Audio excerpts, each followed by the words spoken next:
Jade Radiasi, Abujavo, Vacho, Obian fan a Bible, and a pen in the book, and there ye be calculations be our trust minimum. Ye be workings be. Minianum, as of be brave, Edikan, a Baha, a freeze of a princess, so original, so a car branches, and as of Nina. Na Obia de Radiasemba, including your papa. Na Enadia, Abujavo, ye me preachy by ye be teachy. Okay. Ye be teachy kakra. Intinde yim preachy. Ye be teachy. Na yada Radiase pass, one my papa enkwa.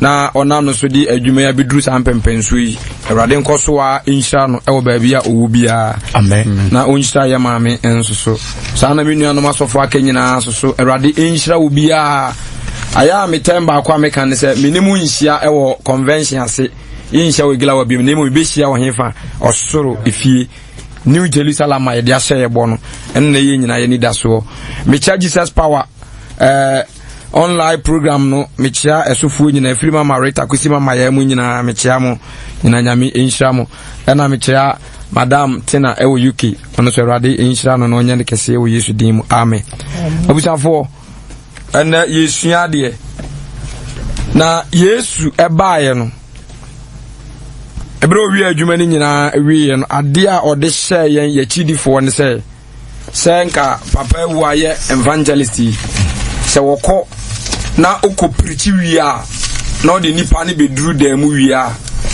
wona odi adwuma no hye won sapa ne se osi obedru ayenye dai yenkyerɛkyerɛ won teach them okay na me ye correction kitu bi hansa na mabɔ madisuan so the word school SP ya na be Britaka school manko school sa se me na yifru tirim asasi so obie no won school okay obia ko school da the very day obeto from ye be wato hana na wo start school okay na enka wase ye chirem chire ye okay ye chire ye won categories ye wo de wako TV ye hu school okay what I say okay ene ye wo de wako ye enua wako nua hu school okay na se wono ba be ye carpenter what I say ene ye wo de wako fun ye hu school yeah, wako Messi a dancy and school. Okay. And this old magazine says, yeah, one ogu ni nyina o ya school for. Okay, okay. O yes ya for. Okay. And this our check Bible na yes nipa o frɛ o e di o de frɛ o for the first place. Omu odi mi ansa na o Bible. O dey come from the asuafo. Asuafo, okay. Na say omu ba be sua bibi. Okay. Enti owie asua ya adwuma no ana o frɛ omu asomafo. Okay. Eno kra no munyanya qualify okay ansa na ye ba be from a Christopher na no kire se Christo no oni okay enti sa okọ adwuma ma wo ye learner ye di ka ma asua ade na abeye na eduru middle point na o master ka jo se na de kwa me ye matured ye try na nhwe okay ono nko anko kwan so no nko tu engineer hwe bata se ntubo ye timi so mo nko anu akọ afa de ebedu brebe na wakọ se de mpese me pon me ho tu pon hu ya usu ko bi wadwuma na ya fra o master okay na so asasa be kire nkrofo ade okay enti sa ko Israel mu kra na Jewfo amamere mu na before I be fra bi rabbi no okay ya de ko rabbi school ma ko sua mra na ye matured ewia won so yetime mo suafo 12 I disciples na so o kire wo made na so tiro ma de enti Yesu ko no di chaye pa eye adesua okay was say nipa ne ba we should teach them okay teach them nti prophet betima ko hyenkom wa bonten na nipa no akana koma abam no dimirika be wura asole dem okay so fu betima ko gina bubum Yesu ba se na nipa ne dimirika no be wura asole dem apostle revivalist obesi kura nyamesumunim na enkenya nsom no atiesi no demirika no wura asole dem eba o se omunyina no mfomu wo na afa mu teach won okay entine yawo the point of teachings okay. Yes akwa pandada kra Moses Erade far on the 20 chapter 6 Bible say command of them on say he should teach the Israelites okay eno kwa no kan ye mo nkyere won enti the whole Bible teachings ewo mu 200 times percentage wise okay according to theologians 200 times and a preaching 140 okay. It is high teachings. Amen. Enti na yebesua de ada baby a yebesua de no ye adisem. Okay. Revelation chapter 2 verse number 18. Mema ya kan twi ene borofo ni nyina. Okay. Ye ba brandi ni mienu nyina na ye wia question bia beso busa bia be ma akwan da ho. Come and ask which biblical proofs. Okay. Obetimi abusa. Okay. Enti Revelation chapter 2 verse number 18. Yeah, kasafa one church bi hu. One ngoma. Yes. Asina Tiatira asafu bofo no. So common say na onyankopon ba na ni tise ujaflama na ne 90 se ya wa fefe no ehie. Mini onwuma ene odo ne ogidie ene wosom ene wo boaseto ene se onwuma edi ekire esinde edi kan no. Nanso me won asem se wa mo ba ezibe a ofre no ne ho se odifo no ekwan se onkyerekire full stop. Okay. Very interesting. Wow. I feel let's work it. Okay. And some no kind but I just also timi kan brofo ni yon. Yeah. Or be bobo point bi so na obian sign the Bible na si Jezebel. Okay. Clinical Isabel. The word Jezebel science here in the teachings no betimi atudi Jezebel. Okay. Me penisa. Okay. Jezebel. For the whole Bible no, from Matthew ebesi edisem. The word Jezebel obian koya research ubehunu once. Okay. Behunu ba ko pe wa pam fufurum. Unhuni ba bia biem apart from quotation kan yi. Mahwehwe unyina ni ba bia behunu once in the Bible Jezebel. And the meaning of Jezebel no cruel. Ananse obi oye impotent. Ana evil. Okay. Devil. Okay. Any the meaning uncountable. But do obetima isu evil no. Isu no ana impotent no. Obetima isu no. Na sechere no. Okay. Na 2. Sa Jezebel ya be kan ho asem no. Bible ne say yesterday ni ho asem ewo adisem. Ewo apam fufurum. Okay. Na bebre dwene say so o chanke percentage wise time a Yesu kra de baaye eno de be ya adwuma e de koye no. Okay. E de kozi say owu ye besi ne no years no eye bebre thousands of years. And our Bible so the names when you chair pa na so nya 969. Yes. On a certain record. Yeah. Omuma kan nyina ebi 800, ebi 600, 950, 930. And so say abesi yen ye no kra abesi 70. They watch 100, 120. And yen check say Jezebel na ye tin ho asem dadaadam enti ono na that time no was I be the church of Tiatira asafo no obe pie mu na. Okay. God check is years ni date na wo wu dadaada mutwe papa mutwe enti dwene wo say ene na ye hwan asem na wo kan. Okay. Because Jezebel wu dadaada so many years kransa na Yesu ba. Thousands of years and sana Yesu kreba. But how you be say Jezebel abepie wa ha. Okay. One of the churches nim. Kiasemi yo. Na ye pesi hu aba Jezebel no wo kan ho asem no. Ni nipa ban ya oye. Okay. And sana ya ba adifia no so. Okay. Ti yanko 2 Kings chapter 9. Yes. Ya be kan verse 30 and 22.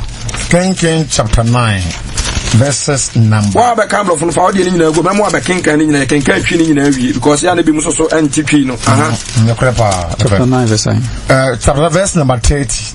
Etifia sem o se Jezebel awie ya eyehu. Yes, English be kan Jezebel. Okay. Yes, yanko. Anna yehu eba Yezri. But 22 now can but 2 Kings 9:30. Can 22 ni mame. Na ya ba 30 ni so. Verses number 23. But obian pay attention, no follow your teachings if na we are my questions. Na na ye na Eurobium ehunu yehu no o kan say yehu asumdue mu ana full stop okay obusa ne say asumdue mu ana ana o say dabi edie na asumdue ene mu ewo aha wo say na wo say asumdue ene de se ona ezibe adwamambo ene na bayiguro full stop jezibe ne dia adwamambo mon so say na adwamambo ni na bayiguro tu na bayiguro adwamambo abayiguro okay bebre no erekoswi ena Yoram edane nensa edwane ye na okachre Ahazia said enkonkonsa enie Ahazia full stop okay so 2 words na mefa asa mo about 30 no okay yenya qualities of Jezebel ba ko ne say abayiguro oye dwamanfo na abayiguro 2 ana abayiguro yenya the qualities 2 okay montrento the qualities of Jezebel first one abayiguro English ni be kan no adultery and fornication okay 2 what do you call it abayiguro okay abayiguro no ye be na kan English no be boso okay we dey wo twi ni okay enti enya 2 either also kan brofo no verse 22 2 Kings chapter number 9 verse 22 what I was say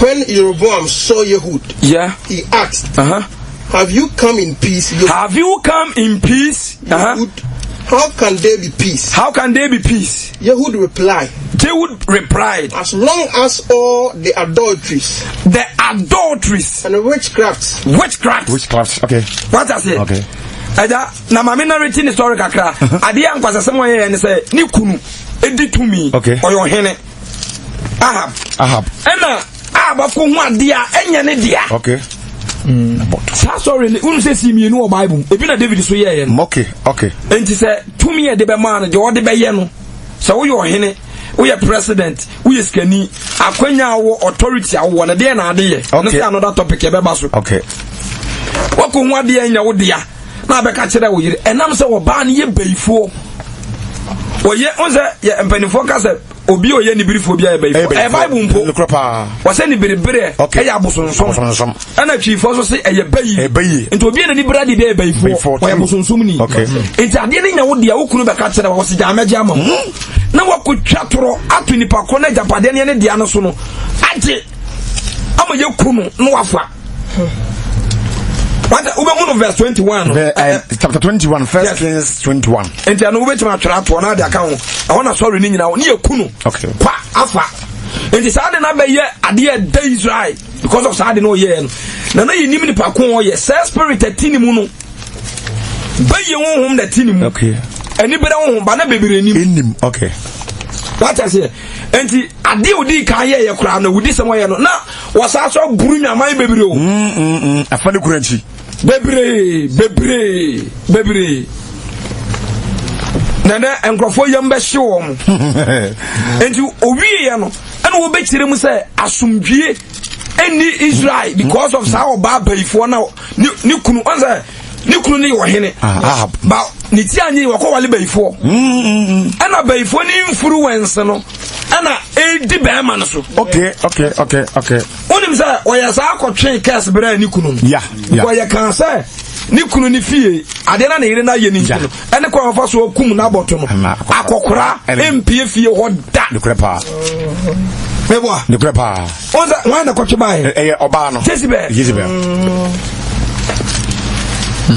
na kotwe sa no me ne bae a spirit okay now for you trace back the first people on this earth Adam and Eve okay omuma no mu wo ye no Cain and Abel happy to Cain and Abel dey na see ye onza eno so ye ni bere honhom ni bere sa the same thing meboa because ni nua ne nkoso wo no eye ne ya eno wo chi ni kum no okay owie no so akeka nkwacha sem kire Awurade Awurade busa ne say unia no wose me na mhwe me nua ye me nua so hwefo osade bufu akasati Awurade unia so hwefo ne me eno ne ba ya ye ntimi ntoto so ba Genesis chapter 11 what do you call it Nimrod asefo eso so ebedi nkwasasema omu generation nyina twam okay my uncle Fabi me sem yanko straight to Jezebel no. Okay. Enti ya hu ne say oyeni bere no say bayfo. Mewa. Oye dwamambofo bayigoro. Yes. Yeah. Nti anya 2. Yamra verse 30. Verses number 30. Second Kings 9:30 na ye king guy. Wosi Ezibe ewie ya eyehu. Ana yehu eba Yezri. Na Ezibe etiye no. Okeka nani ehu adubri. Full stop. Ada yansa anko brofo no. Okay. Second Kings chapter number 9 verse 30. The teachers say Jezebel killed. Na osaso ye de ebe yi. Unzo osai wudi for. Yeah. Oye wudi for because ono ne kum na but onye ne kunu. One kum. And the third unsa fashem na osai wicked. Okay. And now say murderer. Na no so kan ho. Ko o say then Yehud went to Jezreel. When Jezebel heard about it, she put on the eye makeup. Call back. Okay. Verse 30 na make. Also when Yehud went to Jezreel, when Jezebel had heard about it, he put on eye makeup, all right. Arranged her hair and look out of Mami you me version. Mami men kai me de no wa. Verse 9:30. Second Kings 9:30. But obi antemi. Jehu son of Joseph David Eba. My verse 30. When Jezebel, the queen mother, and you want to know what kind of the queen mother heard that Jehu had come to Israel, she painted the word painted. Okay. And translation is different. He painted her eyelash. And no mission eyelashes, you know. Eye makeups. And see another verse. You bet me issue. And I become so much we are seeing the origin of makeups. Okay. The origin of makeup, baby, makeups. If you buy it, okay. And the other buy ni papa, okay. Okay. Ni de na tinimu. Okay. Hello. Hi. Na sembisi ne. Ekom pa. He painted his eye. And then say na ye say. So be your makeup. On the use makeup. A paint. Yeah. Okay. Yeah. You should blast na. What deep in the yeah. Anya no kwa okika nanim. He painted her eye and fixed her hair and sat at the window. Okay. And was actually doing the cancer. I mean, can ni hu edubri. Okay, can ni hu. No, she say ni ti. No, she say ni ti. No, she mbumem. But he painted her face, and at the same time, he fixed her hair. Okay. Ringed her hair. Also, he shouldn't ring. It was kind of he braided his hair. Different versions. But also, Obinya would especially leaders. Okay. We are a decent. Maybe ye point to be what much who said. A home on my qualities be. We answer no about Jezebel. Okay. Okay. And I'm not surprised. I'm not shocked about different churches say who on TV no. Master, me do so funny baby. Because when the we will see preaching now. Baba chana sa circle no nkoa the Jezebel ark no. Okay. I draw in the church. Afe aja yanko brofo no so revelation yan fancy bi wo. Mom ye hwe de ho obeka. Enti sa Jezebel no aka no so mo adis na nye onu amua. But the spirit of Jezebel. Okay. Okay. Enti munchi asemi wa amamenkan quotation no. 2 verse 18 no. Aja udru say. Yanga 18 verse 1 18 I bana. To the church. Yes, to what? The church. To the angels of the church in Thyatira. Full stop. See, I can't say angel of the church. He's talking about the pastor. Yeah. The leader. You are above for me, answer. Okay. You are the angel of light. Okay. The angel of darkness and the angel of man. Okay. And you are not from any muyen so be woo. Now, yes, so I can say you to the angel of man, the leader of the church. Okay. And an angel of darkness and here Satan. And an angel of light, a year the year rade, ebofo. And to a nipana, and to other translation, angel omo sorono. Any the angel were in different room. Okay. The meaning at every time may show up to you different room and your pet. We are the angel, priest, and as a leader. Okay. Yes. To the church, the unpopular of Zion Church, and you know, and they say, I said, the letter Ebre Zion, one the business evangelist Akwesewua. Okay. And the Antolet and Coma, Papa was said, Zion as a fumbo no. No. Okay. One is of Owa. Okay. Obabuasia, Zion as a fumbo for Obuasi Ayamia. What I say? Okwa Buakwa, a yes of prince. Okay. Okwa Stadium, a yes of Joe. One a year before. Okay. The letters into Zion now or Krana Yatan branches. Branch be accountability is quite different from others. Okay. Okay. But I'm to the maker. And tell me, so far as a desire, but I'm telling you. Works and you may know or boaseno. Okay. And one conta and the Williams yes. And to Mumia church now bonny the Nanya church and never po. Okay. But Mumia West be you sue ye. I don't have a person a team for the 10 year verse 18. Okay. My main kind 3 verse 20. Okay. Was it Nelson was yes. So I'm starting free 19. I know all these things you do. Okay. First, I have seen your love. Control love. Next, church, you know. Odo ye adwuma wo church ni mu pa se aja se e ba se bibia obi wiesko mu boa no omu kohwe obi nya yie obi nya ansem sa love they have it wo da bi kura ba TV so omu kokoya adoye na wo orphanage ni ade ni nyina eno de 100% mo atwa ba cho mu ntie o eno watwa o ye right. 2 they have faith. Omunyina ji Yesu Kristo ya dai edi. What does here? Omunyina ji di obi aji di se Nyankopon wo ho omunyina ji Yesu Kristo. They preach about Christ. They preach the Bible. E ho no so osofo ya mark wo mo ye 100% e wo ho. Jamble mu. 2 your service. Awesome. Almost service is very good. I'm telling you, Obiani wa omunyina ba almost service no. They pray, they fast. Omunyina worship, omunyina praises. Yes. Service ni good. Ebiso omunyina mukra binyum kra keke papa.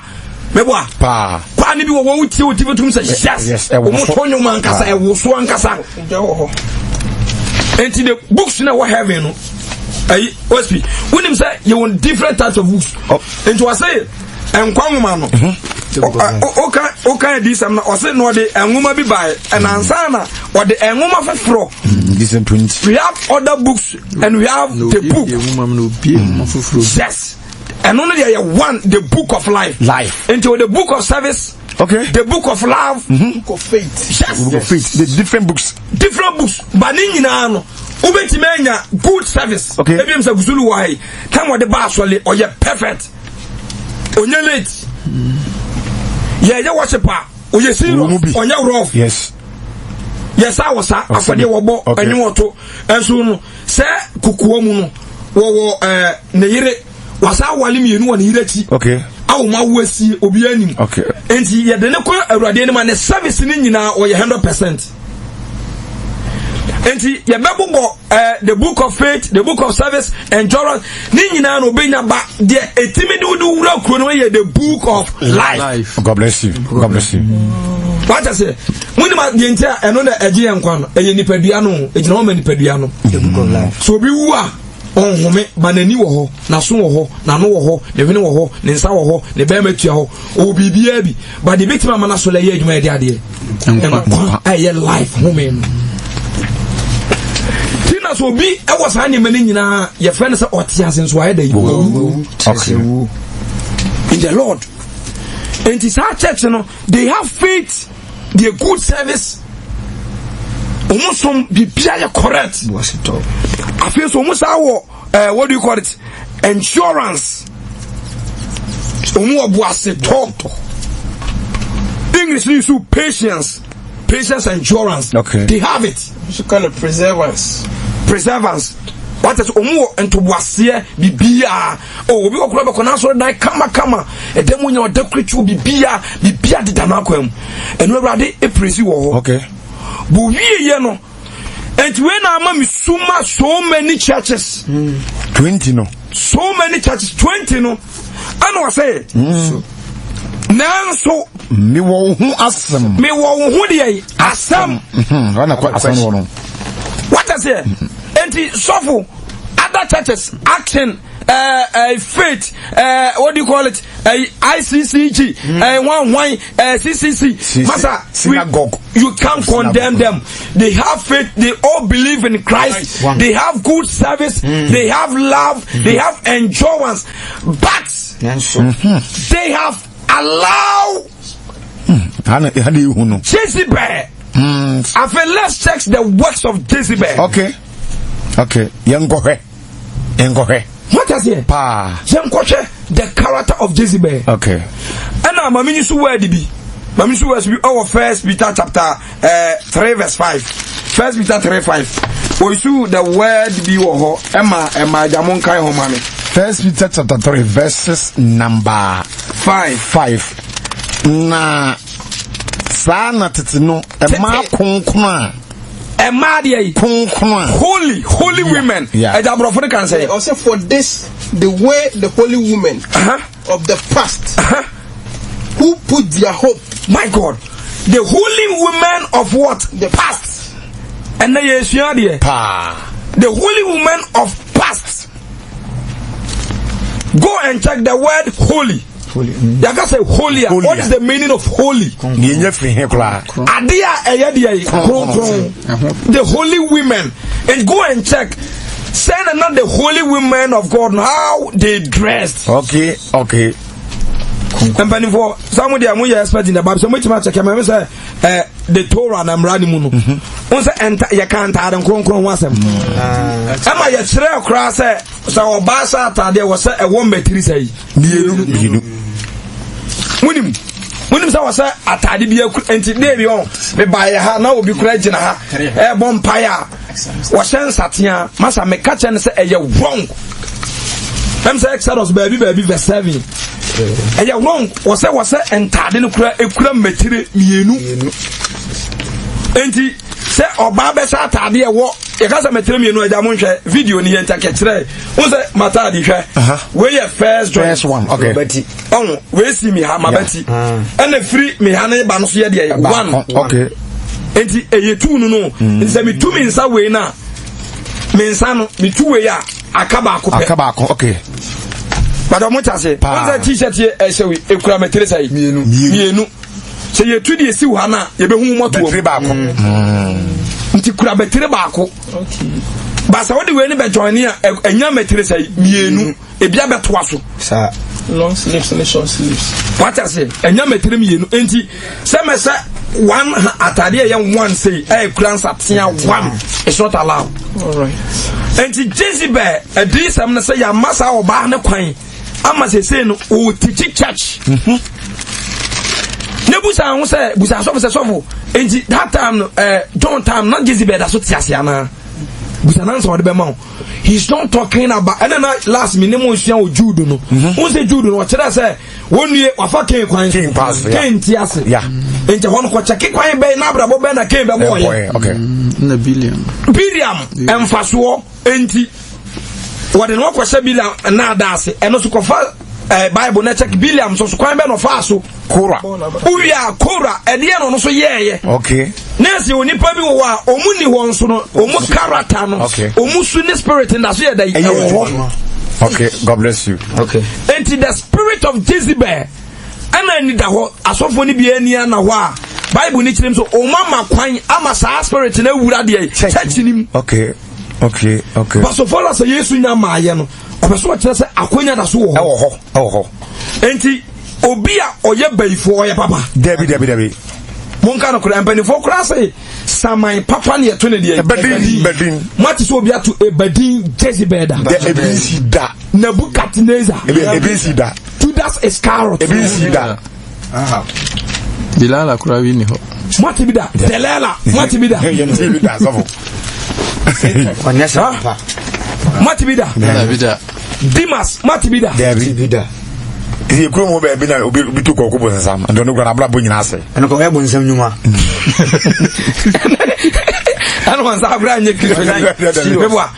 Ena before ebenya din bia wase kire o. Yes. Edin bia wase kire. Yeah. And the spirit of Jezebel no ono sa oba no that time ewia no. Basa abre ni mu na yin ho di pie ono amu as a Jezebel no onye evil o. Basa evil spirit a day bone wo soro ye tuo mu gu fam no ebi ne wura sa oba Jezebel. Okay. And in the spirit no da so ye adwuma. Yes. Na onye adwuma ba bia say churches emu no onam. Okay. Nti he painted the face and I'm telling you to be almost with you. I'm telling you ube hu church no on say bibia ya correct ba hwe so fama me no otipa petene so no A painting anim. hwe Je pense. ta se me yo na hwe ni ti na ade kura me hu kura ne say Bible say eni kwan say wo be ma na wo kwa so no wo kata wuti so. Yes. No oba ne de on kata so be say o mama ma na bie so e na me ma no mu no na hyeche. Yes. So oma dane no. 1 Corinthians 11. They have turned the scripture. Oma dane no. Enti mama sa wo se wo do kra on na wo penkwaje pa ma ho a open kwaje ma never paint your face. Okay. Number 1. Makeup is a ma ya na bebere nim say asam no ye beka ne anoka wo asem bia no ani tro sem So you know never paint your face or eye no timbre twi no muntiazi en keka wani wo toto wa no. Okay. We really wani ati akeka wani ati. Okay. Papa bi kan asem bi kire me wo say private car on any taxi they make a difference at the ade.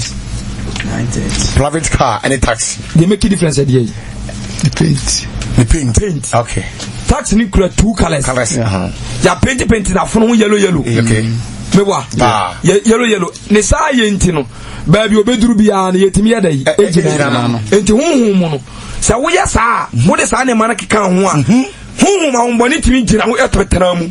Yes. Taxi no tu gina ya foro. Yes. Mewa. So sabre bi. Na sabe as we busa akwesi bisa wo kotola nkusa na o painting yellow wo Ghana ha ye be gina ma na ye nyina ye be gina me it doesn't matter. Yes. Say yellow nkusa mewa it doesn't matter because of say yellow na ba on kwa de be stop. What a mystery.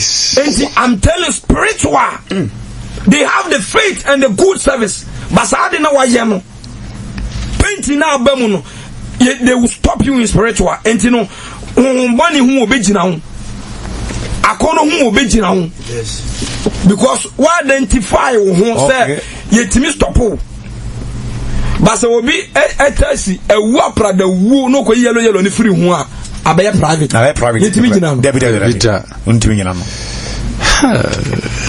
yetimi gina no so from bacho on person bi say on say paint na wo ka no ebi mu twi powder ana makeups no ka no wa more powder de ni nyina afra to won twi powder na wona onye sade ni bi no so difference be ni wo ma powder ne won say sa ade we na ye kan wasem eja ono an kasa no wo soda etenase sa ne ma bi ana yakika ana no kwa no the roots ba bi efiri no kwa na nya de ketwa wo enya de ketwa on say Yesu bra ye wo no ye koye na doye sa ne ma de man ni nyina ebi awase kire na Bible no enkun nso ka enkun asem o kire mu says wudi mu ada asra wani ba wanka say bleach your face. Okay.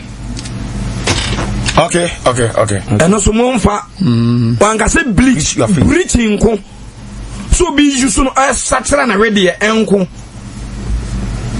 enti was sra wani mu o kan Matthew 6 na o kan enti enku say de sra eno on say Awurade na akasa oma share bata dada wo say bata e natural kuto ye natural thing le papa natural eno kwa na say me use me boa natural thing aye de mai ena eni nipa dua bi asoka lafa enti eno no ye de aye nku ama nipa asese yesra no embirichi say uye tuntum a me kwaye kokko ko broni ntimi me ye kokko da enti breaching ne sra enyepe. Okay.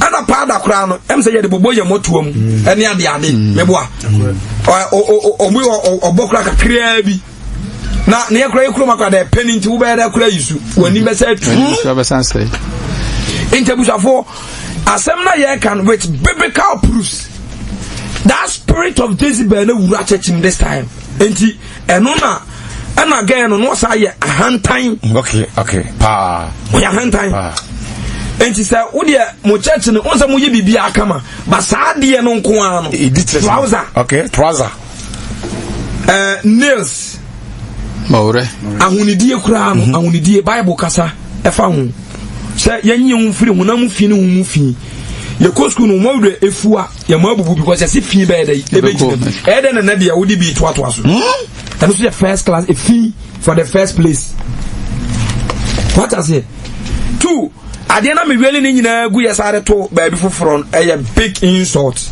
eri dia tem ka se pa etie nyankopon okay ano ye one enti me be say you hold on kakra because of time na ye hwe yambram yama ebimumram bebre be wo questions enti kan di semnisi na fe me njantum no bia emusa question opeso obusa you wose wo osom odo ene boaseto nenso ono asem ko ene se wa makwan se wose oba eziba ofrede we se odifo eno ekwan se onkyerere na onada menkoa na onye dai onada menkoa leaders leaders so when you deceive leader ni wie na aka they should bring it they will bring it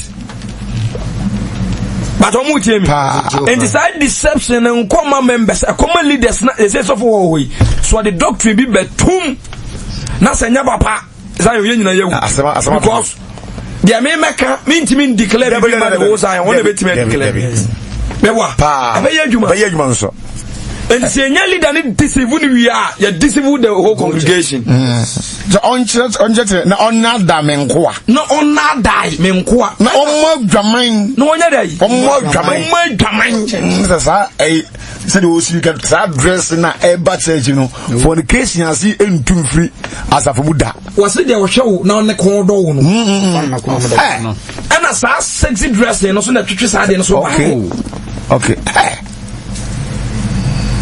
What I say? And I teach had the neighbor. And you almost of you good power or no appearance good, but when you come on a cotton, yes, what? Oh, you must show. No, you must show.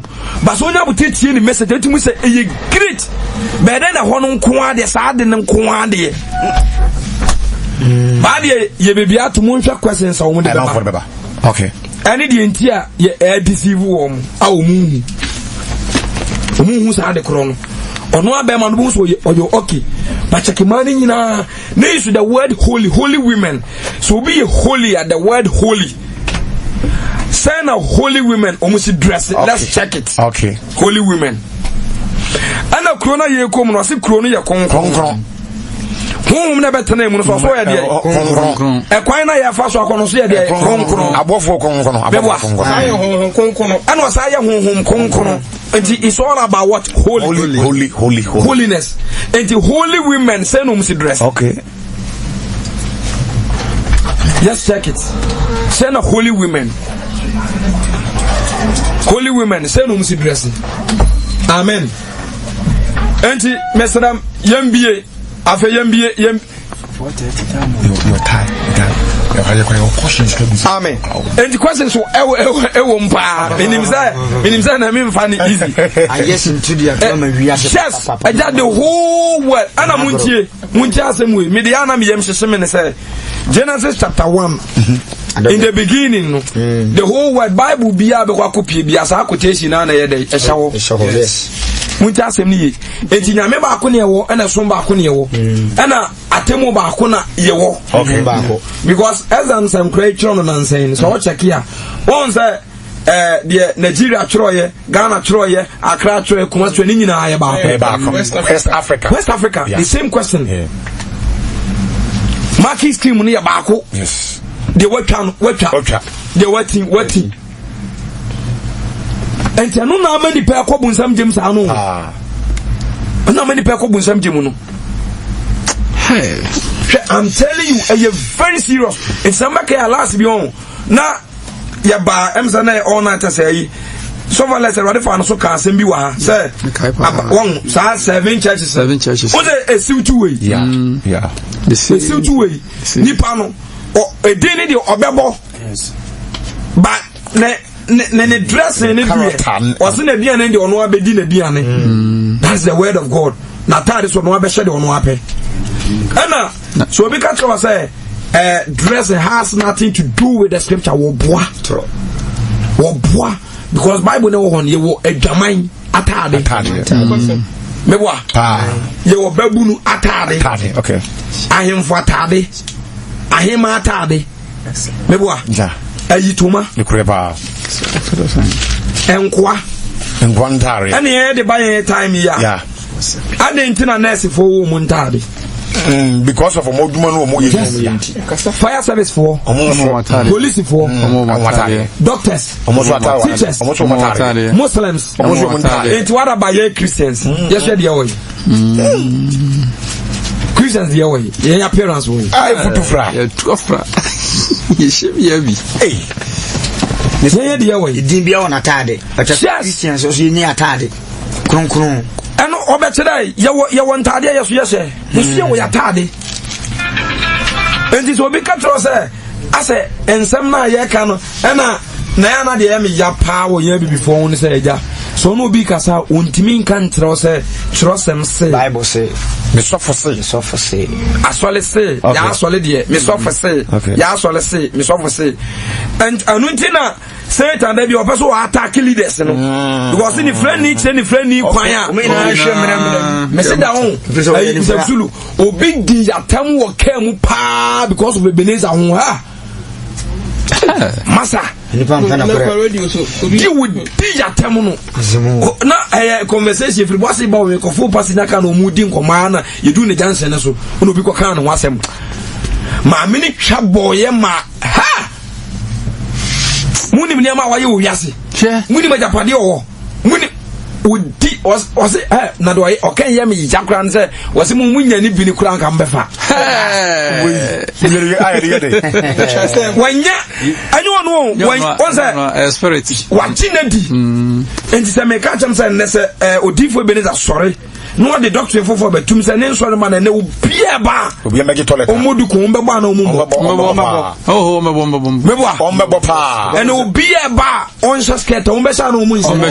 That is why he always want to tag the root. Okay. What I said? The root to the Yano. Yani from Yano. This is a baby a Satan, the root to know.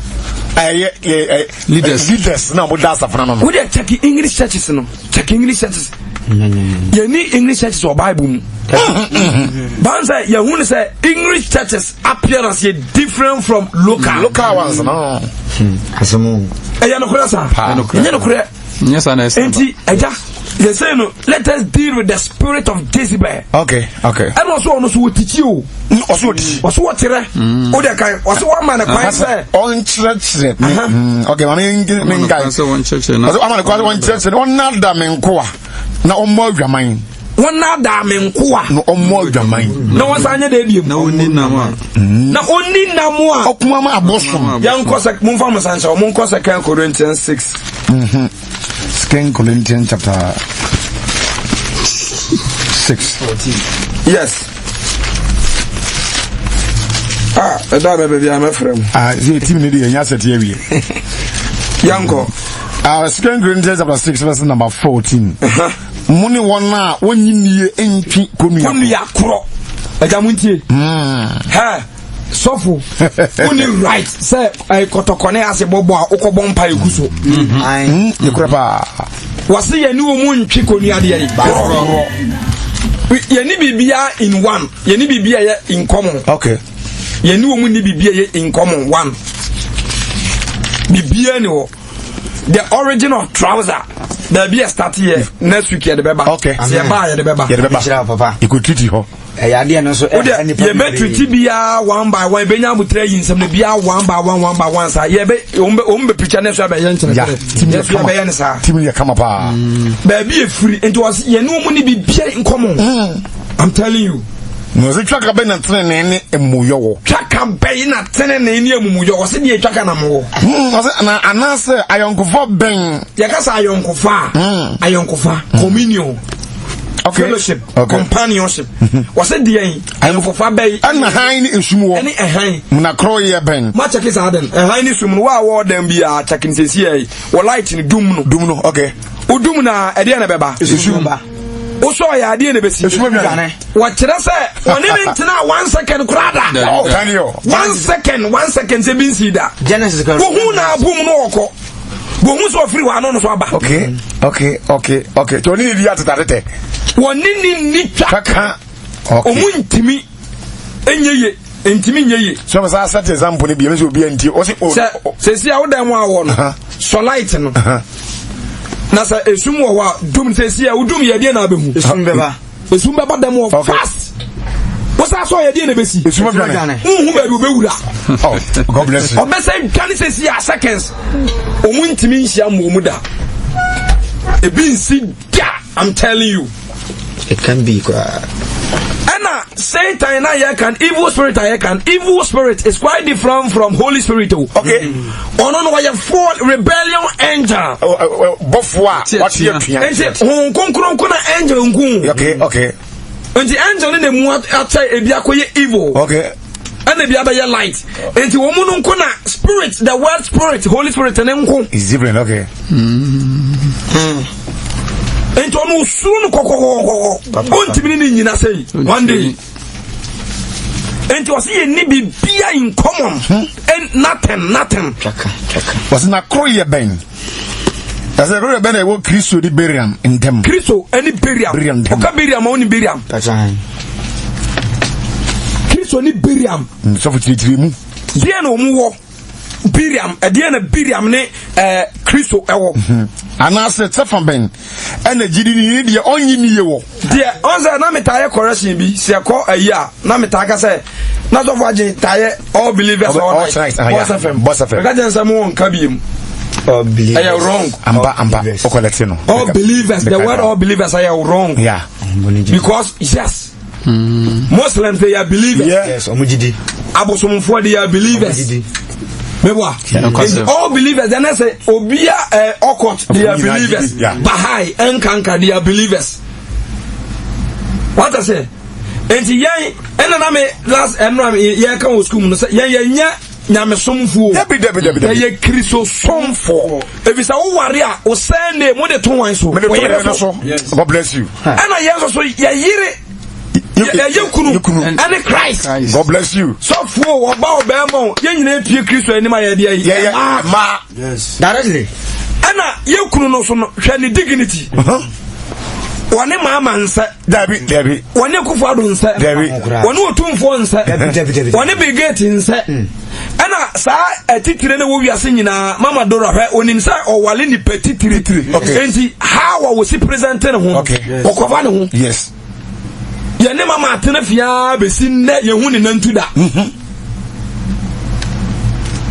what is wo bi ba no nkata nti no dimrikam because ni kunu no obu no Lady Julia otumfo ye ne mama we her dress on the ba ho appearance for the wura ho watena sa owale ni pa bi a wo ye de great ni patitiri. Let us imagine some meme worry the King of Kings, the Lord of Lords, the Creator of all universe. And until I meet Christo so no. Christo ni. Let us hear Kuni Christo. Yes. He was Christ. Kwame Christ. The group Christ. 7 Christ. Dance for Christ. Yes. Dance for Christ. Thank you. Edini so. It was say afa se mu nyina mu bema ye ni oba ye ni bema ye ni akwa ye ni this year. If you say you have put on what Christ, English means you have put on what say According to Galatians 3:26, 26. What I say? You have put on, or you swing listen, you can't find him. You have put on Christ. Namase Christo. But don't move me. Once I'm starting school, you must have body. It's a brew. Must squat. And to be a whom I say, Zion Bible school for them. God bless you. God bless you. The catcher number no go 0242 08 9562 0242 08 9562 and answer 0245 142270 0245 142270. And the Bishop can Corinthians Missy. And maybe I can yes, Corinthians 6:14. This year your verses number 16. Also na ba ko ye ben any Nyankopon asole fie ne aboson wo. Nti ba ko ye no we are talking about communion, fellowship, relationship. You know money bibia in common. Okay. Bibia no enu mo in common. The ebeko mo nkyanya ne say yebeko mo nkyanya te say kodo. Koposo. Kona ye kono enya se enu mu bibi yo na ye pe won. Eno no na kura na ye ma ye ho nkyere. Se kona ye kono we should watch very careful. Vigilant. You're very vigilant. Nenu mu nkokasa iwia ni asaba. Ba kasa yonko fa adamfo e wadamfo bi wo kura mutimi central kro mpabo akro aduane kro wo se enu mu ni sa yonko fa no. Okay. Na ye Nyankopon wate ase no asore fie. Na ye Nyankopon wate ase ne de asore fie. Se de Nyankopon akase. Eja yanko obetena wo mu. Bebo. Yanko apam dada no. On say Exodus chapter 12 no. Ene ma bi si wo. Wa hye won say onkum odwan. Ahun. Odwan no onfa ni moja. Enkeka edan no. Ehun. Yeah. Bebo. Yeah. Sa edan no. Sa edan apam dada ni mu no. Okay. Na edan ni gina ho ma nipadua no. Ana nipa na eti ewodan ni misafo na wodan mu gina ho ma okra. Okay. Asem ni yo and the share one so said the beya a baby pia pam fufuru nim na confirm na asem no that time no dwan and okun no ba yen time yen kwaje no e de ba de Kristo de ai emoja Kristo moja and o de atoye enti yen Yesu moja no na ahye yen so. Okay. And o de ka ate ye ho wa dware ye ewo hunam fam wadi nsuo pa ne dware me yakobo Yesu ansa na hunhum wadi moja ate ye ho kura. Hello. Hi. Ansa na wadi ate ye ho some guys mu twa mo ntwa so ate afa so enti asem ne de eja ehia me papa enti sa title asafo no mo odo esom ne service ne ye good ba sa de no wo mu no. The spirit of Jezebel. Man to and free mua. Berani yakwa.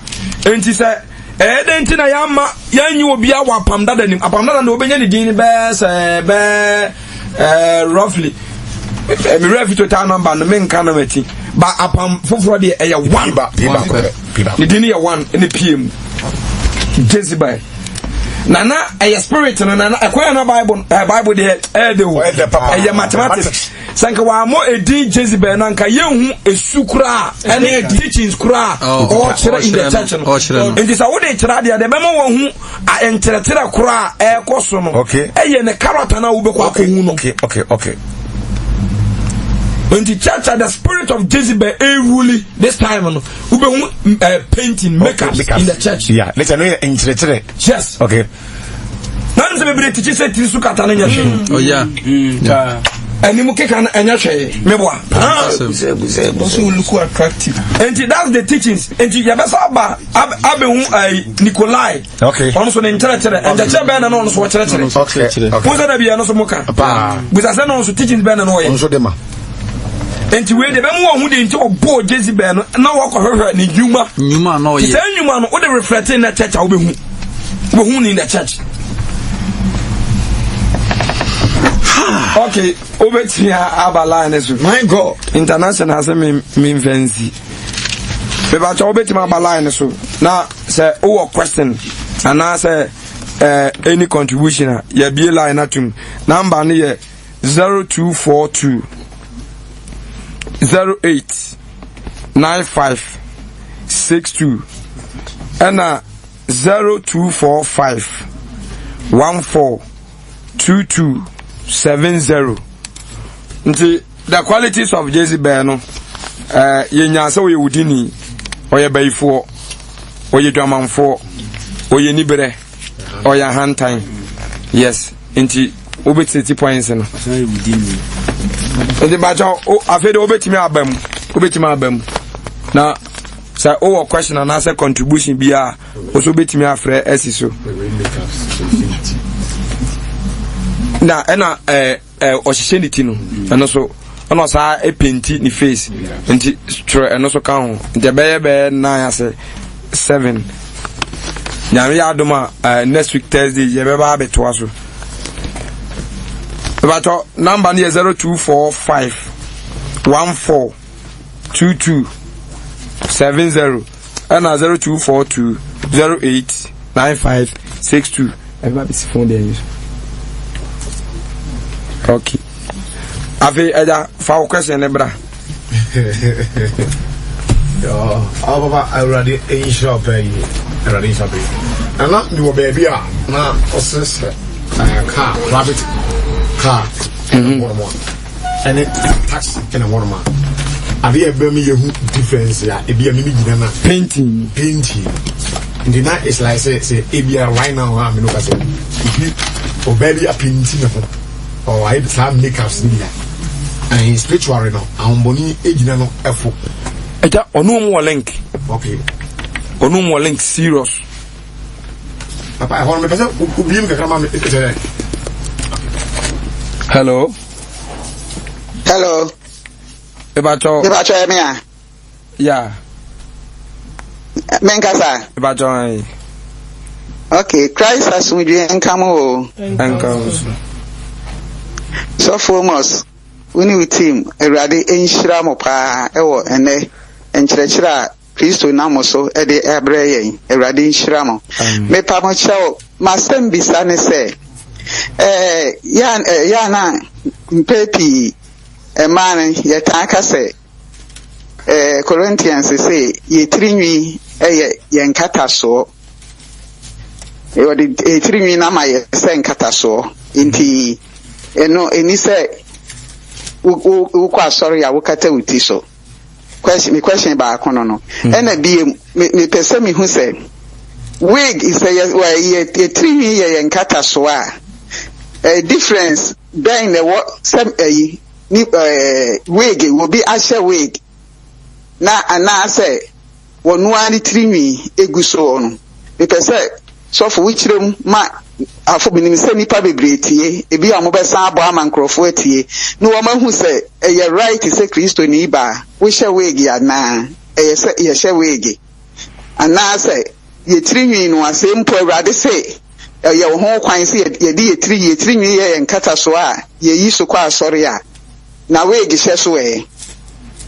wo ho kwan se ye hye wig ye bo mesh ene ne ye keka ho no ana free say me hu say ye ma ne de se ya ma ye ni amre ne ye ni ana ho a ye bu fa dodo no sa niema we nti ye heaven ko be ye den amaye because sa etire SM any sa makeups no any sa trousers share ni ade no so famous se urade na mo so kire dia em se e ade a ye hia sempa a wo se obi besi mota boho pa na urade ye madum na boa yen na enye sa made ade we besi ye salvation ho kwan pa fi se ye sinti dia to kese ye pa no enti bisrew masem bisa no ena me sai bisa bi o say enti se obi kan yo ma broni be ka se dai obi kan ni ti yo ma na we dai ni ti a eno so enye se ye ya na eno de ye mi ana me bisa se question we me pa me chofi manu ato. Amen. Nyame inshira ya mamen pa nyame inshira. Na asamba ko kan ya eye me de pa se ema no e wo se omuma omani da ho pa fi se e ma ne Kristo som no eho ensam wo ho pa me ma ne de be fa ne se nyame adom kakra e ba cho me sha ase enye ye ne tetefo ye ne edikanfo tetefo no wase mu yenko hwe tete atempon no de okwan papa eda na yemfa so ibenya home ama yenkra ena Awurade asem no so no wase yenyi bi mfirim na yemfa bi nka ho ntine eye one na me asem ne ye one mama sa asem na da bia o maka kan no onim se time Abraham esuma erase ase onkofa oba mre ne ba no Isaac nwara no munim se Rebecca e ba no na wakata ne tiriso munim se no wakata ne tiriso say English ni use vein no wakofa ne hair ansana ba ma ne hu no okofom ansana omu ekwa akobie ne tiriso ana tu se be hwa de bi pa sua enkramofo addressing no eye custom no de Muhammad or adopted from Israel but faith no eno mu believe no na turning but 5 times prayers ne dressing no na so ohoro ne nyina no na Abraham ohoro ne nayase no na ye unse Yesu ba no sa be kire sa de no John chapter 13 one na suafo no kasa no ukọ Israel won kwaye ahodo there were different types of slaves ye wa akwa this ka akoto no akwa ne ma medical wanya sika ntua akwa ya kokko ne afanaba enti omuno madwuma no mu ye ne sa ne do mu tena efie ekwan na no na howo ba no owura ma na wohoro ne nan ase omunyuma na ba ko no enti na Yesu be se wo kire na hombrase Yesu kire wo mu ti na ofa nso ohuro mu nan ase na wo se de ade na mayeyi mo frem Awurade ne kyerkyerefo na sam Awurade ne kyerkyerefo ade amayeyi Israel mo so no de ohoro nan ase bia ye de bayi akwa tina Abraham ohoro ne nan ase what I say enti omu adopt ni nyina from Israel ba ye musa sa adenti no mu kwa ye dia no maboduku eno so adenti no maboduku Santia mamle aye evangelist akwase enti mama dia omu kan dia ena me bese me busa kra se so omu si ema ni omu tisu kata aden no omu so me man Bible se ni kwan se be ma se nkoma na se obompa no wakata ne tisu omu so echa na e show mas bishop na kata omu tiri so no and also what is the meaning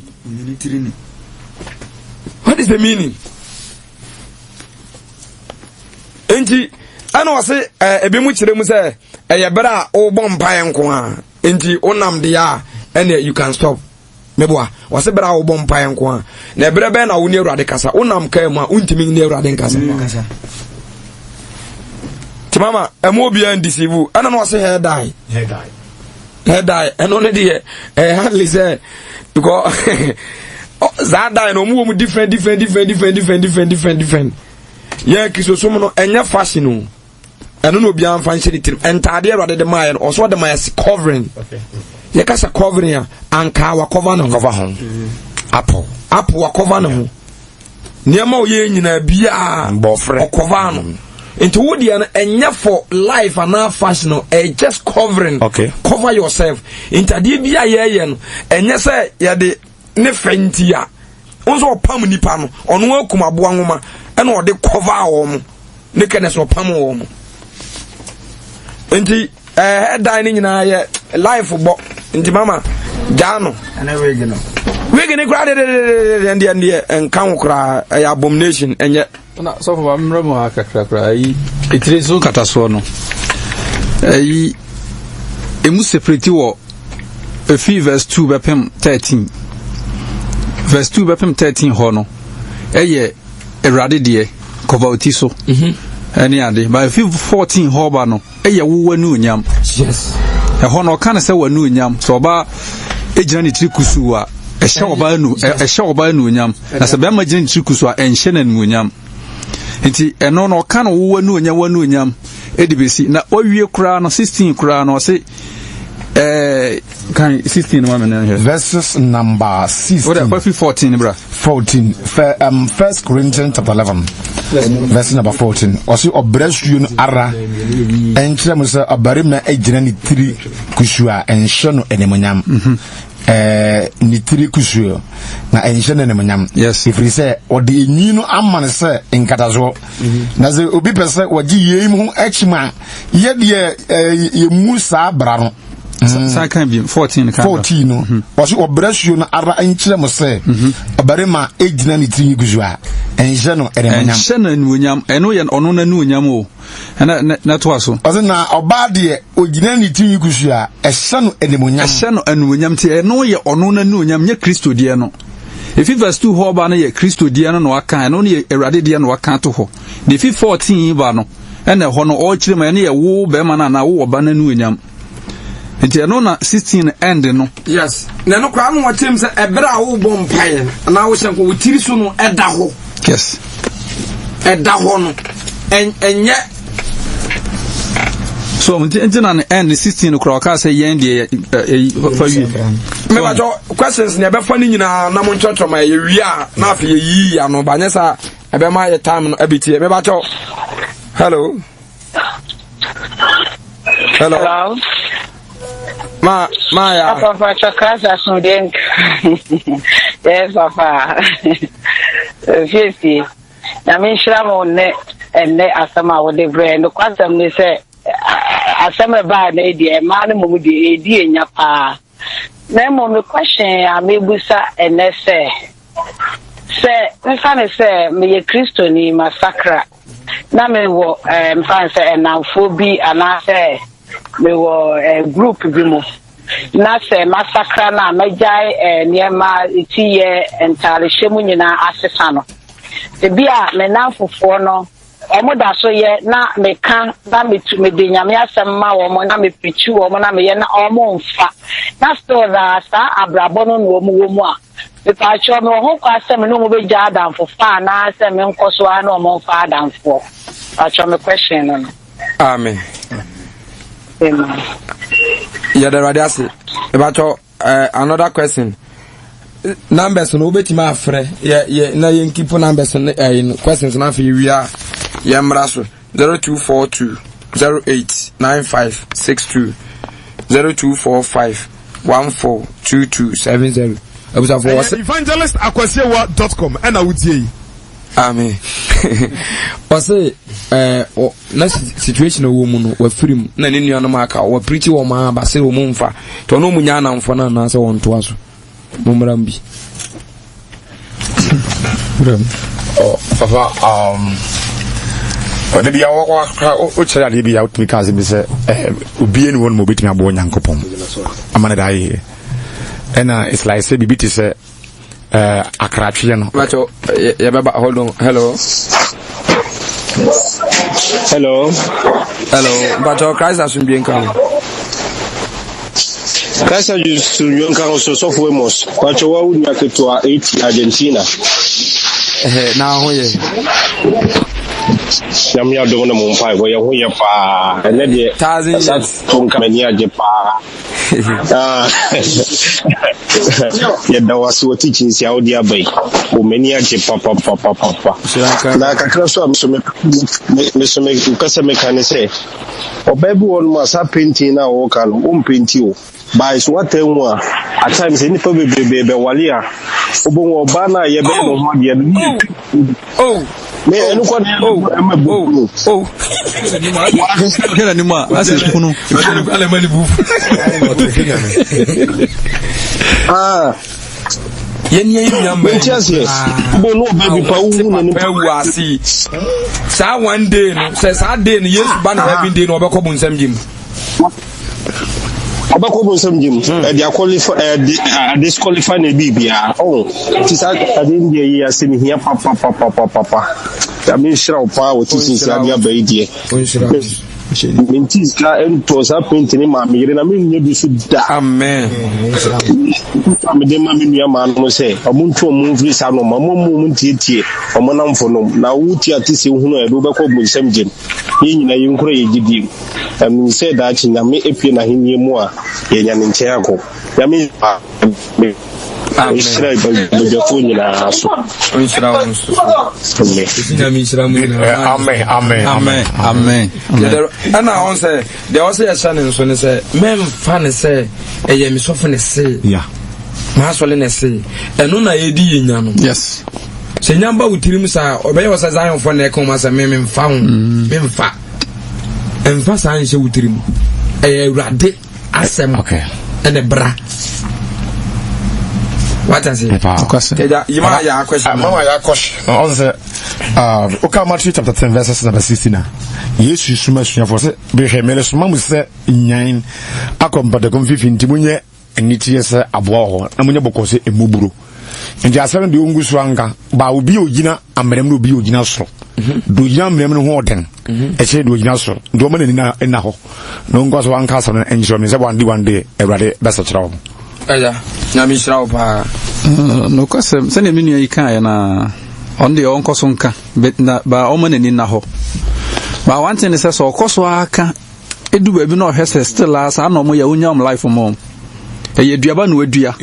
Se duaba na ewo mu a ebe fifi. Se fifi a aye adwuma. Fifi so na so mo a na o pese yemu na akọ. Because o ja na odi ne ho agro a o mo akro mbesa atwe na ko wiase biem. Hello. But your guys are some being count. Yes, no, this is awful. But your dinner, hello. So for the one Casaruba or being my main damn when declare show. Over Kaimia, Shokura, Mene or John. I. With the pattern, my trial number there, the home will be another phone dominty. Oh, it's me now, no, indeed. Whatever. Phone I did one do me, dear. This I'm compatible. Deliver me. So, now what I wish now, you know, with the I wonder. Canada, you know, I rather don't know some way so. Yehuno high no see the mechanics said that and can yankoponation and come on. My question person will be saying is my remain about the dressing our dressy behind yankopon some no empire. Me makumo the man my bomb was at 60k.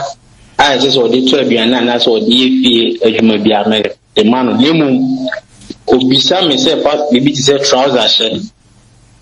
Okotuni anasa makeups na se manfa mana na nu nti oba ne bo fu mi a mebe ma no me osusu so boni bi anase boni bi kotia me e o sa kwan so e che so me sero ya ma me huta ma me nya na enkomo bi o na se du Bate e da se ta mi sero ba jo mote ne question ensano no bodamfo ba osemani ska no mfa nkoto Twan measure. Buying as a measure no. Be obi. We don't know hero. Yeah. And all piss can go sadi na no. Onim say enya say be ma ni mpunya mempe. Yeah. Papa your teachings you am talk evangelism talk. Inwi ye de boy ti no obi oton. Obi okotoye. Ene wo na wo ye. Mu nyina mbo mabone yakoso. Obi ni kan bi wasensa na wo ye no. Enyo no kwa na be ko mu nsam bi. Wa wo to nsu firi wo. Wo to petro firi wo. Wa wo. Hello. Hello. Mpacho kasi asundwe nkamo nyamishiramu. Amen. Ya damwasi ene mo church amode aba amayehu se uye makers ni abia. Bi betimi atena mu ya damwasi. Na me pacho mi question am bisa e madam. Hello. Ya waso. Hello. Aha. Me pacho question na madam ni bisa e pacho munyi anomayo bisa question bisa se wo ti bia sa nim na wajai na wona wadamfo bi wo ti bia na wo tunifo sa na so wo. Aha, me pacho mi tia wonti munyi za questions na no ne ntie ne enso yemfa entu ye hofo ya damasi papa. Yebe ya no. Okay. Onza pacho yo mati ya damasi. Wona wakuma efiri no kro no ase ekọ enukronim no monna ne mo humfiri won ho say Timothy so monna ne mo humfiri won ho dano humfiri no obi ka say dano humfiri obi hu ase kire say dano humfiri won na ka be say me quoting direct no man ka say bia wo de wano neka e wo say wo twe humfiri no humfiri no pa simple because o kire mu say e basa oni ni ntwi ade bia na o pesa wo ye no ono no mpene enti be de na ana bible no kura kan ese be nu bom nante a onye adwen kro ne anokura ansa mebo pa enti no enya de se me ne o enni adwen ba ko a yebetimi akwa ama na yeyi davida ano na ma Yesu ka sa wan fan asumbie ya na den krante no bebere se nkamo vosi ni power so den krante ba ya wonza sa mo kan sa me papa e bosumsum ni me ba ya kramoni na sa me ye Kristo ni me kwaji Yesu dia enkrante Hebrews 4:12 say radiasem ye enkrante de ufanu ni mu twa chirite ni sa enkrante na pie fie ho yes sir ebe why no papa ntem. Oh, God bless you. Because uni ni jidie baako eni sa na ntwe na yede wo ko funtuma asase no se na ntwe na anya adwen kura machine anya adwuma meboa anya adwuma because so munya ye one na akọ enti unim se Erade ka se ade aba befo na ye bibia ntimi tete wo muntem Erade kura age unity esum enti mama sa nipa no dan ho firi no simple na nyame asem na ade ama no bompa ye very good obetima ya support no mpa na be bo ama no asa nesa on yo be twon so akosa yim obi odwuma se onyanyini nko ade obetwon Hello, me pa show masaba subi. I say me question no am me be say na mu anye krea ma sofo. There na me kire say ya sa etire no amaka say ya man ya de etu ya hofo say Erade say ye nkata so no me ade ba ko am nim say se nipa bia wo si bone kwan so na wo ti bone mu na wo nya wadwene say wo begya ya say ye ka no kura ne kire wa wo pe ensem a wo de ba chichire wo wire akova wo ho am wo hu say de wo ye no wo ye okay enti ma tambia no say wo bia obi ka say ye nwi e wo say wo kata witiri so a wo ye say by Corinthians say what the nwi na ma ye nse ye nkata so if I'm right say sa na Joseph ne kan de dia na say what the ma ye say ye nkata so a we ge no a ye hye no ene me sa mesh ne yi no a ye bo no no was can say what they will be near my say nkata so ana na kire say see ye sa de a na nwi na ye ne aye say Erade say ye nkata so nti kura ni say ye bodu kono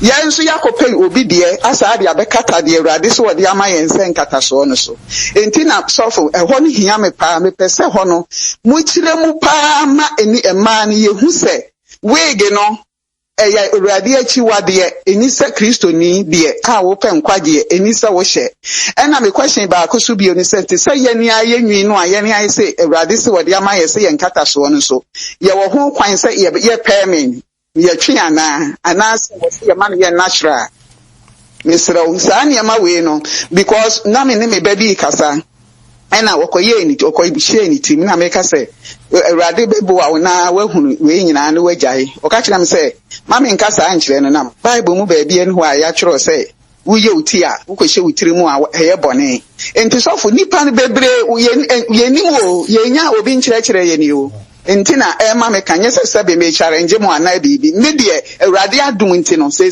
bia me bobosu nyina me nye bi nyesa me kasa me ye kronkron training ni baby me nye bi nyesa bia me ye na me challenge mu but de me hu no say emwa ema no na so mo betwe ye ho afiri ho so eden because e bia wono amu no kron kan kyerosem no ene wahunu se wom ana wonya obi so nkyerɛkyerɛ no ma ne hunu se saa de wei no ebetimi de na ko hell ana se wonhum bi na tini mu ana e control no e man de ye saa ne ma na ontimi ntwe ne ho mfiri mu enti na sofo e ma ese me san afre bi onye se be me challenge but that's a part of the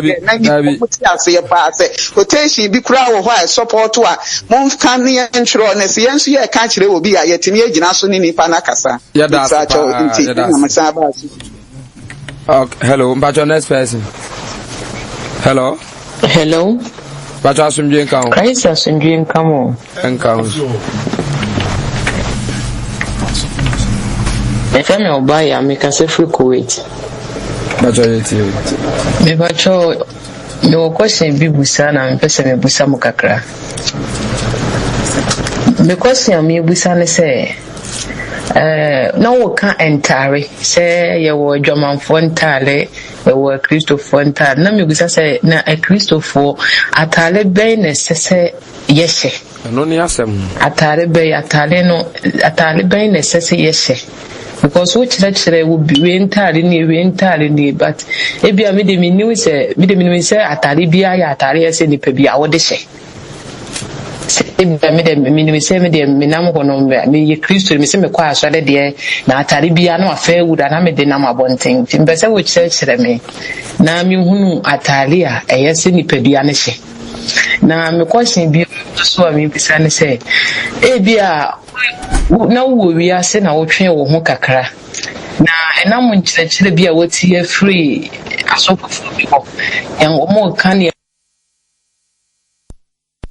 wo hu se wo nua bi ahyɛ trouser waye makers wahyɛ wig na wo friend na wo ka so sister anase bi asɛ bi wahyɛ atare a na busugu ho a enkyerɛ sa na wo friend as me pa cho wo dressing we di anase bi ade we se kura na enye timbusa sɛ me amekɔ kan ye no maye bɔne wo nyame anim anase me na me ase me koyi na tan me kobu na tan ti maye bɔne ana ya akatua wo ho ma me ana ti me pa cho masem bisa nyankopɔn nhyira mo na onyam kese pa wo akyerɛkyerɛ mo de baye amen nhyira mo that amen mbacho ye time no aswinti question me ensa no ye nyini nyina no na afi yemfa infro mama de no sa ba back bi mu no wose week ni pay me ni sa na manema abusafo ya ro husempa o ne challenge ya me trauma ni papa ba ko eye bodamfo komfo on say bodamini ewo munama kwa ni nyina bi moja woni mu ba hello Pachola last person hello Bacho asumje nkan so we dia na mi tira mo teaching sina the person me so me dom kakra na aya na o radio station no o e ma na ma ya ku bia ma na yenya Yababa enche bia na nse de yete ko kakra yete we de teaching sina besa me ka ho asam kakra okay me ka sa anra me ko program bi I Sunday me ko program bi wo pacha me sa me Steven ma ko me ka sa free chili all right ihu ade bi ho na me pray washa na me busa washa na ehu se boy bi ahyeche aba so dem ho na okop friend se onyi chemi chemi iti me kan di ti e pon na me friend na busa na se me hu se wo yi cheni free boy nti na den na kan ti wo yi cheni free boy nti o se Bible say emi hu pa se be ma cheche e ba nya me fi ana me se na wo so yi cheni free obi ti abda kwa moduku no for ho kwan se wo yi cheni free paniti ana because wo so moduku afọ no de Bible ne say Bible na kan pense be ma na mi kwa so cheche ba ba de esese wo kunu ana agitu mu se boduku ana mi kwa so boduku basa mi kunu anka de a me ya ma ya homaso because mi kunu mpe ana ono aye ana me busa se Bible hefa nya to se kunu nti go ba Bible se oba ka ka definition payment wan ka se kunu nti ase payment etina ama achira no asa bebre afa ne se kunu nti ne se boduku fa Bible nka se kunu nti ase payment go se oba ye payment enti kata utiri so enye ukunu awaware nti because ukunu ka Kristo ti ba ma ko Kristo ti eti se ukunu ba bia be hia bia na ba ma nyame fia ba ma ho no ye church ba ma ho no ba ma represent Christ because ba ma ti Christ eti be man kwa na enyi Nyankopon ni munyam kire na oba me ka oba na be on there ni onim oba bu ni ono ne sam so ke on fight King James ni read King James so ka say husband and also ka say man o say King James ni e wrong Bible other verses in wrong Bible I just ono ne de kwa ne pe e ko wu mu jano for no pe ana me gan life man no eti akwa say na no ti de mu an ba ko bu sa question no me ka ne de ne ka tra o say mare bebre se etin kata so no eye mare bebre se yom kata nwini yom kata so enwini ye tikwankwa ne kata so bi go Bible say o pese o be kata etin nwini so a bosakola so etin nwini nyina tugu etin nwini ya uti na kasa kata so se ebe na oba o kwasipa ohunye hu unya be ma kwa waware no be ma bi ehu ba se enwini kata so a na ma wani munyam etina brada ba ko kase eye wo wani nyam enyi Nyankopon ni munyam eye wo wani munyam bi se kata tikwankwa ne so a e ma onam a obi hu a hoye ne fe ba se o twesa ko rade a ohu a be ma bi ahu a e be se oba ware se bi enye se wo be sikafra na bi a be ma bi be force awa no by force a wo se go pie kura bi a sikafra ne ne aware ho ba edin eti kame di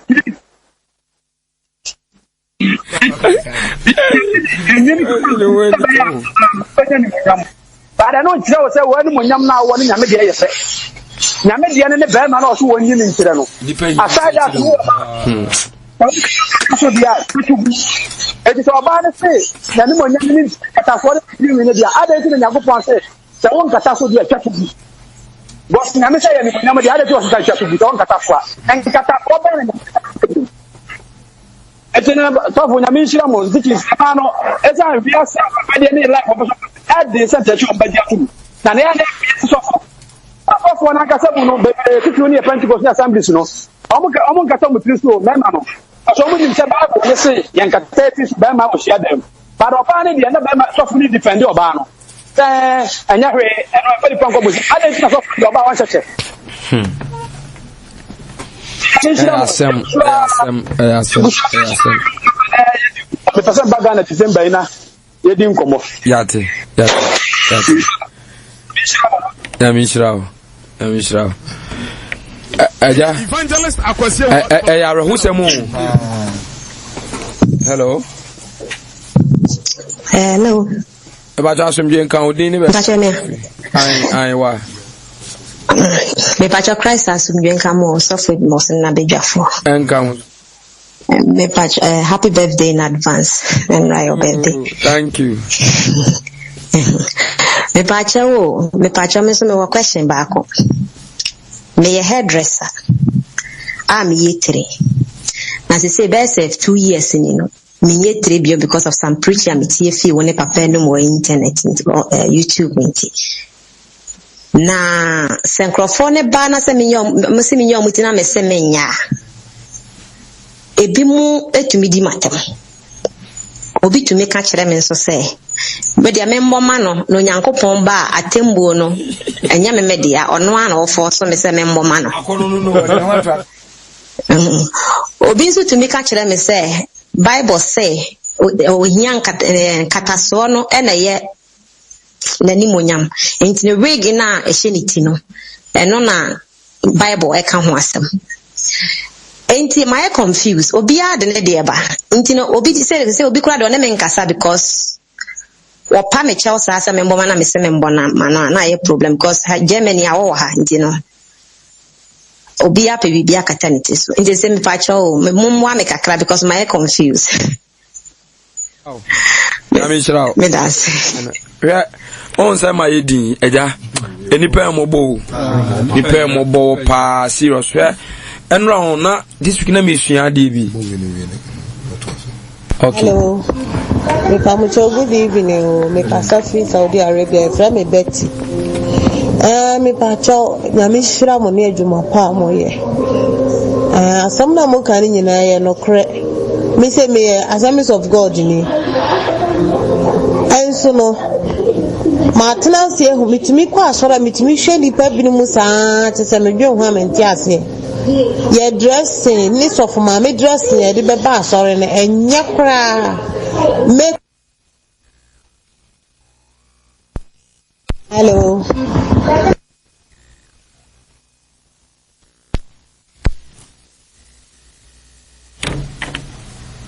Hello. Hello. But I assume you come. Hello. But I was Houdini, baby, I prefer. Hello. I'm Patrick Freme. Mammy said, I'm a free Finland. All right. Na, mammy, na me can say, mammy, na will be say, wiggy, ne, you know. Na Bible na me ati asese enema yentimi mfa hwe enkeka ye ho because kuku no wontimi nkonkotre wonwemfo wontimi nkotre wonwemfo esese de onwen wo ne enye enti no wo pese wo yesei ede ma wo ho baho enti no wo de ene se wo no wo appreciate nyankopon de nyame de ma ye nyina bia ye na quotation bi wa Isaiah ho no mo a min kai quotation be bi ebo Osi odi ekuro ebe tutu enipa tiri mu omo yiye esese rig ni sa enema men enji sa enema ni nyina na enema bia e wose yehunu ayate ase first ni say na nyame adoma ye ni bie no ata bia ya na difficult bia o explain what has but because the Bible is yet to be conquered, never said you would be a minute. It would be cock account who be one which was a but they said, oh, yeah, medium. You may pass up, yes, who you have it. And it's a near money. Intino, if I don't want to contest, you know, now, I am going to back. What's the one of my cancer and near minute? Amen.